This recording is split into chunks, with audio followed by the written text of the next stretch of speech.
Welcome to another edition of World Talks here on TVP World. I'm your host, Benjamin Lee, and please join me and my guest on this next interview. A 28-point peace proposal reportedly drafted by the Donald Trump administration and involving Ukraine and Russia has set off alarm across Europe and Kyiv's political establishment. The proposal reportedly asks Ukraine to consider heavy concessions, accepting a smaller military footprint, and winding down its NATO ambitions. Joining us today on TVP World to dissect the implications for Ukraine, Europe, and global order is Olexiy Haran, Research Director at the Democratic Initiatives Foundation and expert on Ukrainian politics as well as diplomacy. Hello and welcome to TVP World. Yes, hello, and let me explain to your viewers that now there is a blackout in my vicinity. So that's why I'm stuck, without light in my apartment. That's how we live. Right. This is a situation where a picture says 1,000 words. We can see the dire situation that is in Ukraine right now because of the Russian aggression and its attack on civilian infrastructure. We are seeing these blackout as a result. Now, most recently, we do have a statement from President Zelensky talking about this reported peace agreement. And let's first take a look at what he has to say before diving into this topic. Let's take a look. In the life of every nation, there comes a moment when honesty must come before everything else. Right now is one of the most difficult moments in our history. The pressure on Ukraine is among the strongest we have ever faced. We may find ourselves forced to choose, either losing our dignity or risking the loss of a key partner. We're facing either the difficult 28 points of the plan or an extremely hard, the most challenging winter ahead, along with other dangers. A life without freedom and dignity, without justice, and with expectations that we should trust someone who has attacked us twice. A response will be expected from us. So these are actually pretty strong language used by the Ukrainian president there. Do you think that this statement about having to choose between its dignity as well as losing a key partner means that the agreement to this reported plan is pretty much out the window? Look, first of all, this is not a settled plan. From what I understand, these are suggestions for discussions, okay? And America, United States are ready to discuss because some points are really crazy. I may talk about it and explain it to you. But my understanding is, the general understanding, you cannot decide for Ukraine and for Europe how to live, because this document, so-called plan, is also about how to live within Ukraine.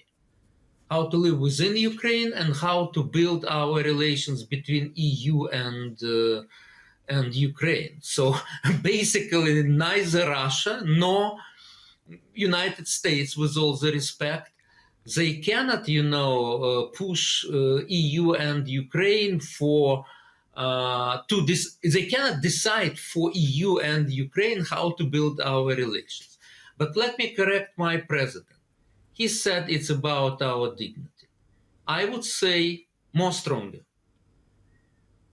we should talk about our existence. Because look, what Russia is actually suggesting, it's even worse than it was at 2022. Because now they would like,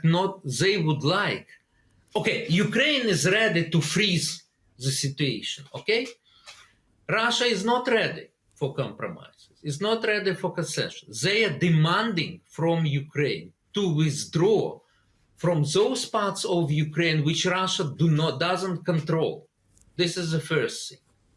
They demand from us to decrease our army. Look, we are under attack of much stronger aggressor.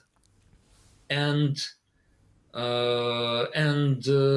instead of supporting us, some may start to talk about shortening Ukrainian army. I don't see any logic with that.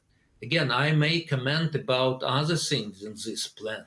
As I mentioned, EU-Ukraine relations. One of the points is saying there would be Ukraine will continue to move towards integration into the EU. But look, is it for Russia to decide? Is it for Ukraine to decide? This is, this looks very, very strange. Not to say about demand, interference in our domestic affairs. They demand for us to have elections of president within 100 days after ceasefire. Is it for them to decide or for us on the ground to decide? Look, we have very strong criticism about what Zelensky is doing. But he is legitimate president, and Ukrainians agree on that, even opposition. We do not haste to have elections. We can have free and fair elections when the conditions for that would be ready. And when we can even, to create new register list. We 14 millions, 14 millions Ukrainians left their homes. How can they vote? We need to create even new register list. It's not easy to do. So this so-called plan is talking about, very, I would say, very strange thing. It looks like capitulation of Ukraine. That's what Russia wants. But I'm not sure that at this point President Trump understands all the problem with this so-called plan. Actually, my understanding, again, that this is kind of framework for discussions.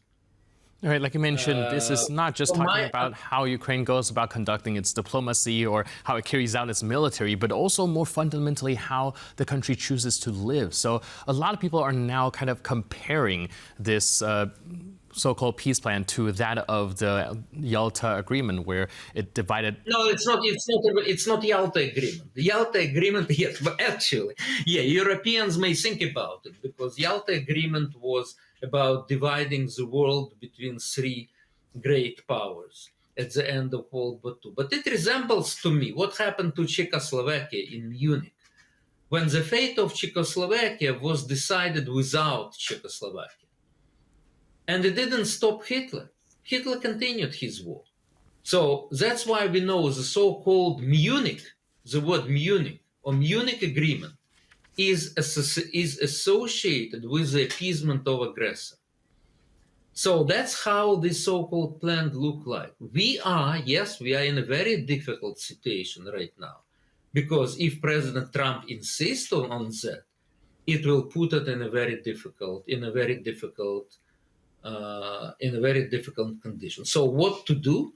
I think what Ukraine, with support of our European partners, is doing right now, they will try to persuade the White House that it would be suicidal, not only for Ukraine to sign this agreement. It will be suicidal for Europe, and finally it will be suicidal to the US and to the whole world, because it would mean there's no international peace and international security. The aggressor may attack your country and to do what he wants to do. So this would create very, very dangerous situation for the whole world. Right. If the plan actually carries out in its current form, it's really hard to imagine Ukraine actually accepting that. Do you think that would then result in an even more dire situation on the ground than you're currently facing right now, which, again, is already very harsh? Look, don't push us, to choose between very bad and very, very bad. Okay, as I have told you, we are in a difficult situation. The question for us right now is how to deliver better arguments to President Trump for him to understand what is behind this so-called plan, what is behind Russian demands and Russian intentions, because Russia will not stop. Otherwise, why do they demand to decrease Ukrainian army? Is Ukrainian army, the size of Ukrainian army, is it a threat to Russia? Come on, guys. Russia is preparing for future aggression. So we need to do now what we can do in diplomacy, and our soldiers are sacrificing themselves at the front line right now to support Ukrainian diplomacy. But let me again stress to you that at this point, we ask all of Ukrainians, including opposition, whatever your views about President Zelensky or his associates,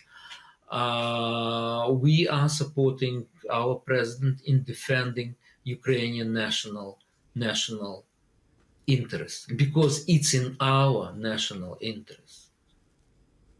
All right, this is very important. Okay, let me just quote Mr. Churchill when he said after Munich agreement, if you subdue to aggressor, you will not receive peace.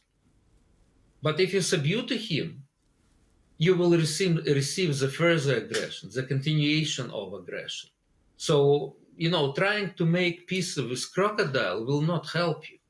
And we see that Russia behaves like a crocodile right now. So in order to stop Russia, we shouldn't, be trapped into Russian narrative and Russian Soviet type so-called diplomacy, which is about deceiving the world and then to attack. Right, and it does seem like sometimes giving up dignity just for a little bit of safety means losing both at the end. Thank you so much for... Exactly. That's what Churchill was saying, so you corrected me, you're right. Brilliant. Thank you so much for your input and insight. And again, thank you so much for connecting with us in your very difficult situation. Appreciate the flashlight and the internet connection. Thank you so much for being with us on TVP World.